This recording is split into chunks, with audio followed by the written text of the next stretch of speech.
Hello my dear students, welcome to your master chem channel. कैसे हैं आप लोग? Very good. मैं अमला शंकर यादव आज क्लास 11th के लिए लेक्चर नंबर 1 एटॉमिक स्ट्रक्चर पर लाया हूं। बच्चों, एटॉमिक स्ट्रक्चर पर सबसे पहले डिस्कवरी ऑफ इलेक्ट्रॉन और कैथोड रे, ये इलेक्ट्रॉन की डिस्कवरी का शुरुआत जो हिस्ट्री है कैसे हुआ वहाँ से लेकर हम आपको लेकर चलेंगे। इसके बाद कैथोड रे के बारे में बताएंगे। दूसरी वीडियो में हम कैथोड रे की प्रॉपर्टी बताएंगे, लेकिन आज हम इस वीडियो में इलेक्ट्रॉन और इलेक्ट्रॉन से रिलेटेड कैथोड रेज और डिस्चार्ज ट्यूब के बारे में पूरी जानकारी देंगे। तो चलिए देखते हैं कैसे होता है जो है। हाँ, तो बच्चों देखो यहाँ पर ये discovery of electrons and cathode ray है। तो सबसे पहले इसको हम दो पार्ट में बताएंगे। डिस्कवरी ऑफ इलेक्ट्रॉन, इसकी कुछ हिस्ट्री देखते हैं, फिर कैथोड रे की बात करते हैं। तो देखिए, हर एक मैटर में इलेक्ट्रॉन होता है, क्योंकि पहले पढ़ चुके हो कि matter is made up of atom. तो जब एटम से मिलकर बना है तो एटम में इलेक्ट्रॉन, प्रोटॉन, न्यूट्रॉन होता है बच्चों। तो शुरुआत में इसकी जानकारी कैसे हुई कि मैटर एक इलेक्ट्रॉनिक होता है। कभी कभी आप देखो, अपने से ही बच्चे खेल खेल में करते हैं, कंघी रगड़ करके बाल में कागज़ के टुकड़े को पकड़ते हैं तो कंघी में इलेक्ट्रॉन आ जाता है, कागज़ के टुकड़े को खींच लेता है। ऐसा आपने खेल में अपने स्कूलों में देखा होगा। तो मैटर है, कंघी मैटर है। तो शुरुआत कैसे हुआ जरा देखते हैं। The electrical nature of matter had been indicated in very early experiments. कैसा nature? Electrical nature of matter. Matter का इलेक्ट्रिकल नेचर जो है एक्सपेरिमेंट से इंडिकेट किया गया। On the production of frictional electricity bye rubbing glass और ebonite rod with silk या फर। शीशे का छड़ इबोनाइट से या सिल्क से खूब रबिंग करें, रगड़ें, तो उसमें क्या जनरेट हो जाता है बच्चों? इलेक्ट्रिसिटी जनरेट हो जाता है। आप ही अपने हाथ को रगड़ो तो हाथ गर्म हो जाता है ना? ऐसा देखा। देखिए, शुरुआत है, इसके पहले अता पता नहीं था इलेक्ट्रॉन क्या होता है। फिर अब चलिए द सेकेंड पॉइंट में, the electrical nature of matter was further confirmed by the experiments on electrolysis of the substances mainly by Faraday. तो एक साइंटिस्ट फैराडे आ गए इसमें, इस इलेक्ट्रिकल मैटर के इलेक्ट्रिकल नेचर को लेके ये आगे बढ़े। इलेक्ट्रोलिसिस पर फैराडे का बहुत सारा क्लास 12th में है, फैराडे के सेकेंड ला, फर्स्ट ला, तो इस पर है। In the first half of the 19th century electrical nature की बात को लेकर के ये आगे बढ़े, और करीब 19th सेंचुरी को लेकर के। तब होता ये है कि ये तो मैटर की बात हुई। अब गैस, चूंकि गैस भी मैटर है, गैसों में इलेक्ट्रॉन का जो कंडक्शन होता है बहुत स्लो होता है बच्चों। देखिए, discovery of electron came as a result of the study of conduction of electricity through gases. तो इलेक्ट्रॉन की डिस्कवरी तब लाइट में आई जब इलेक्ट्रिसिटी का कंडक्शन गैसों से होकर कराया गया। अब बताओ, गैसों से होकर इलेक्ट्रिसिटी का कंडक्शन, यानी गैसें अब इलेक्ट्रिसिटी का कंडक्शन करेंगी। तो आप बेटा जान लो कि गैसें इलेक्ट्रिसिटी का पुअर कंडक्टर होती हैं। तो अब धीरे धीरे आप किधर जा रहे हो? डिस्चार्ज ट्यूब की ओर। आप डिस्चार्ज ट्यूब पढ़ते रहते हो। क्या है डिस्चार्ज ट्यूब? क्योंकि डिस्चार्ज ट्यूब में गैसें बहुत लो प्रेशर पर होती हैं, उसको खाली कर दिया जाता है डिस्चार्ज ट्यूब को, ताकि प्रेशर उनका कम हो जाए। तो देखिए, अब discovery of electron came as a result of study of conduction of electricity through gases. गैसों से होकर के जो है कंडक्शन कराया गया। तो आगे बढ़िए। तो बच्चों, अब देखिए डिस्चार्ज ट्यूब की बात आ गई यहाँ पर। ये क्या होता है डिस्चार्ज ट्यूब? डिस्चार्ज ट्यूब एक ट्यूब होती है जिसमें गैस बहुत लो प्रेशर पर लिया जाता है और हाई वोल्टेज की इलेक्ट्रिसिटी सप्लाई की जाती है। गैस को अगर उसमें डिस्चार्ज में गैस भरी है तो उसको वैक्यूम कर लेते हैं, खाली कर लेते हैं। देखिए इसमें सबसे आगे बिली फैराडे ने तो मैटर को इलेक्ट्रिक नेचर नाम दिया कि हर मैटर में इलेक्ट्रॉन है, इलेक्ट्रिसिटी का कंडक्शन कर सकता है ना। अब विलियम क्रुक्स इस बीच में आ गए। विलियम क्रुक्स 1879 में studied the conduction of electricity through gases. देखिए यहाँ पर गैसों से होकर के इलेक्ट्रिसिटी का कंडक्शन कराने का अध्ययन, क्या स्टडी किसने किया? विलियम क्रुक्स ने किया। और कब किया? एट लो प्रेशर पर किया, बहुत लो प्रेशर पर। For this purpose he took a discharge tube. इसके लिए उन्होंने एक डिस्चार्ज ट्यूब लिया जो कि दोनों ओर से सील्ड होता था, सील्ड एट बोथ एंड। देखिए दोनों ओर से सील्ड है। And fitted with 2 metal electrodes. इसमें देखिए दो एक ये है और एक ये है, 2 मेटल इलेक्ट्रोड से फिट होता है। ये है discharge tube. Discharge tube has a side tube fitted with a stop cock which can be connected to the vacuum. एक डिस्चार्ज ट्यूब में एक साइड ट्यूब होता है, देखिए ये है, जो कि वैक्यूम पंप से कनेक्टेड होता है। क्यों ऐसा करते हैं कनेक्शन भाई? ताकि to reduce the pressure of the gases. By the way गैसों का प्रेशर ज़्यादा हो जाए तो इसके वैक्यूम करके गैस को खाली करते रहते हैं, निकालते रहते हैं, ताकि उसका प्रेशर क्या हो जाए? कम हो जाए। Inside any desired value which is called Crookes tube. इसको क्रुक्स ट्यूब भी कहते हैं। देखिए अब यहाँ पर देखिए, एक ये इलेक्ट्रोड है, एक ये इलेक्ट्रोड है। ये इलेक्ट्रोड प्लस है, इसको हम कहते हैं एनोड है, और ये इलेक्ट्रोड माइनस है, इसको कहते हैं कैथोड। राइट साइड एनोड है, लेफ्ट साइड कैथोड इसमें लगा हुआ है ट्यूब में। और इसमें ये दिखाया गया है एरो से, गैस एट एटमॉस्फेरिक प्रेशर पर गैस भरी हुई है इसमें, है ना, कम प्रेशर पर है। और ये एनोड है, और इसको induction coil high DC voltage source से जोड़ दिया गया।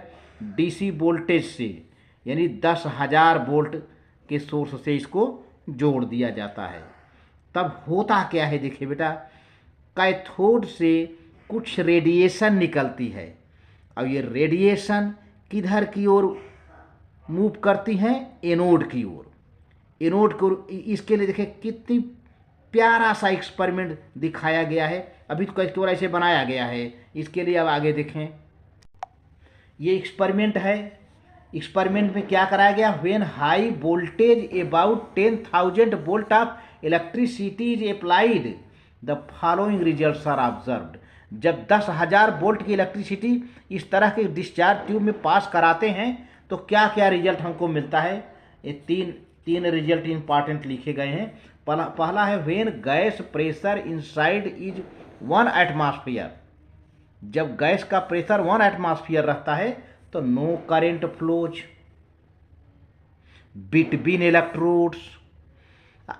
जब डिस्चार्ज ट्यूब के अंदर गैस का प्रेशर 1 एटीएम रखते हैं, 1 एटमॉस्फेयर रखते हैं, तो कोई करंट इलेक्ट्रोड के बीच नहीं फ्लो करता है। यह इसलिए कि gases are poor conductor of electricity. मैंने पहले बता दिया था, यानी 1 एटमॉस्फेयर प्रेशर पर कोई करंट फ्लो नहीं करता है ना। तो इसका मतलब होता है कि प्रेशर और घटाना पड़ेगा भाई, है ना। 1 एटमॉस्फेयर ज़्यादा है तो कोई करंट फ्लो करता नहीं, क्योंकि लो से लो प्रेशर रखना है। तो अब देखिए, व्हेन प्रेशर इज रिड्यूस्ड, और प्रेशर घटाया गया to about 10 to the power -2 ATM, the current starts flowing between the electrodes. तब करंट बहना शुरू कर देता है, फ्लो करना शुरू कर देता है इलेक्ट्रोड के बीच में। एंड ए कलर्ड ग्लो, एक रंगीन चमक, इज ऑब्जर्व्ड, एक प्यारा सा चमक दिखाई देता है which depends upon the nature of the gases. ये जो चमक है गैस के नेचर पर डिपेंड करता है। Taken in the discharge tube, जैसे तुम देखते हो नियॉन एडवर्टाइजमेंट देखा गया tube are based on the characteristic which give reddish brown colour, ये होता है। तो अब प्रेशर अभी देखिए, और फिर pressure is further reduced to about 10⁻⁻⁴ ATM, माने 10⁻² ATM से और घटा करके कम कर दिया गया 10⁻⁻4 ATM। The glow between the electrode disappears, अब चमक गायब हो जाता है। But the current continues to flow, लेकिन करंट बहता रहता है। चमक तो गायब हो गया लेकिन करंट बहता रहता है, करंट फ्लो करता रहता है। एंड इफ द अब इसी दौरान एक परफोरेटेड एनोड, परफोरेटेड एनोड माने ऐसा एनोड ले जिसमें छोटे छोटे छोटे छोटे छिद्र बने हों, होल बने हों। And perforated anode is used a फेंट ग्रीनिश, हल्का सा कलर, हरा कलर जो है आपको देखने को मिलेगा। अ फेंट greenish glow is observed on the glass wall. Glass wall देखो यहाँ पर ये है, ये जो है ना, ये चमक यहाँ पर दिख रहा है। Glass wall behind the anode, anode के पीछे, ये एनोड है, ये एनोड है पूरा गोलासा बना है, इसके पीछे दिखाई दे रहा है एक हल्का सा ग्रीनिश ग्लो, चमक। This shows that some invisible rays are emitted from the cathode. इससे ये पता आखिर ये चमक आई कहाँ से भाई, एनोड के पीछे चमक आ रही है, ये कहाँ से चमक आ रही है। अब एनोड में छोटे छोटे छिद्र भी बने हैं, छोटे छोटे होल भी बने हैं। इन होलों से होकर के देखो कुछ रेडिएशन आ रही है। ये होल ये कहाँ से आ रही है, ये देखो कैथोड से निकली हैं। ये छोटी छोटी बड़ी माइन्यूट लाइन से आ रही हैं देखो, और इसी होल में घुस करके ये बाहर आ रही हैं, दीवार पर एक चमक ग्लो पैदा कर रही हैं। तो क्या कर रहा है, which are emitted from cathode. ये इनविजिबल रेडिएशन जो नहीं है, इनविजिबल रेडिएशन जो कि न दिखाई दे, ये एक्चुअली कहाँ से आ रही हैं, कैथोड से। Which passed through the holes of the anode, जो कि एनोड के होल को में से पास हो करके स्ट्राइक टकराती हैं द ग्लास वाल, ये ग्लास के जो शीशे का वाल नहीं है, टकराती हैं। Which is coated with phosphorescent, इस पर एक मटेरियल का लेप होता है, जिंक सल्फाइड, फास्फोरेसेंट इस पर जब टकराती हैं तो चमक उत्पन्न हो जाता है। These where called cathode rays. तो ये एक्चुअली जो रेडिएशन आ रही हैं, जो यहाँ चमक पैदा कर रही हैं, ये रेडिएशन क्या होती हैं, कैथोड रेज होती हैं। और ये कैथोड रेज किससे मिलकर बनी है आखिर, इसमें क्या होते हैं, इलेक्ट्रॉन होते हैं। तो अब यह वीडियो में बेटा मैं यही तक केवल एंड करूँगा। डिस्चार्ज ट्यूब, हिस्ट्री, इलेक्ट्रॉन की हिस्ट्री, डिस्चार्ज ट्यूब और कैथोड रे इलेक्ट्रॉन से मिलकर बनी होती हैं। अगली वीडियो में हम कैथोड रेज की प्रॉपर्टी बताएंगे।